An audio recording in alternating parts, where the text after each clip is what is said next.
क्या आपने कभी सोचा है कि जो खूबसूरत हीरे आपकी उंगलियों में चमकते हैं, उनके पीछे खून और हिंसा की कितनी डरावनी कहानियां छिपी हैं?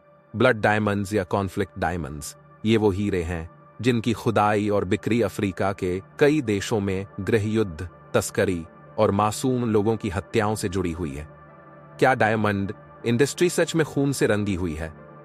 क्या अब भी इस व्यापार में हजारों लोग मारे जा रहे हैं? आज हम आपको ब्लड डायमंड्स और अफ्रीका में डायमंड स्मगलिंग के काले सच के बारे में बताएंगे। कैसे यह खतरनाक व्यापार चलता है, कौन लोग इसे नियंत्रित करते हैं और क्या इससे बचने का कोई रास्ता है?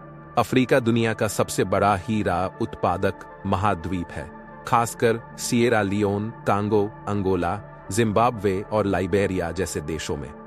लेकिन इन हीरों के पीछे एक भयानक हकीकत है। ब्लड डायमंड्स वे हीरे होते हैं जिनकी बिक्री से हथियार खरीदे जाते हैं, युद्ध लड़े जाते हैं और हजारों लोगों को मारा जाता है। 1980 और 1990 के दशक में अफ्रीका के कई देशों में सिविल वॉर, गृहयुद्ध चल रहा था। विद्रोही गुटों ने हीरे की खदानों पर कब्जा कर लिया और उन्हें बेचकर हथियार खरीदे। इस खतरनाक व्यापार का सबसे बड़ा उदाहरण था सिएरा लियोन का गृहयुद्ध 1991-2002, जिसमें 50 से ज्यादा लोग मारे गए और लाखों लोगों को अपना घर छोड़ना पड़ा। हीरे की तस्करी का तरीका बेहद खौफनाक है। कई विद्रोही गुट गरीब मजदूरों, बच्चों और महिलाओं को जबरन खदानों में काम करने पर मजबूर करते हैं। अगर कोई विरोध करे तो उसकी उंगलियां और हाथ काट दिए जाते हैं। कई मामलों में बच्चों को उनके माता पिता के सामने ही बेरहमी से मार दिया जाता है ताकि बाकी लोग डर कर काम करें।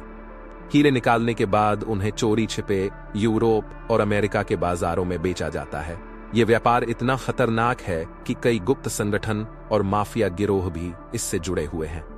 अफ्रीका में हीरा तस्करी को बड़े माफिया, सिंडिकेट और मिलिट्री ग्रुप्स कंट्रोल करते हैं। इनमें से कुछ सबसे खतरनाक नाम है RUF, revolutionary united front, Sierra Leone. इस विद्रोही संगठन ने लाखों लोगों को मारा और छोटे बच्चों को हीरों की खुदाई में झोंक दिया। अंगोला का यूनिटा ग्रुप, इस संगठन ने हीरों को बेचकर अरबों डॉलर कमाए और सरकार के खिलाफ युद्ध छेड़ा। कांगो के विद्रोही गुट इमी-23, ADF आदि, ये ग्रुप हीरा व्यापार पर कब्जा जमाकर हथियार खरीदते हैं और देश में आतंक फैलाते हैं। दक्षिण अफ्रीका और बेल्जियम का ब्लैक मार्केट, यहां ब्लड डायमंड्स की तस्करी करके उन्हें कानूनी बनाकर बेचा जाता है। तस्करी का नेटवर्क बेहद मजबूत है। 1. डायमंड खदानों से मजदूरों द्वारा निकाले गए हीरे। 2. माफिया और विद्रोही गुट इन हीरों को जबरदस्ती खरीदते हैं। 3. हीरे को छोटे छोटे हिस्सों में तोड़कर गैरकानूनी तरीके से यूरोप, दुबई, अमेरिका भेजा जाता है। 4.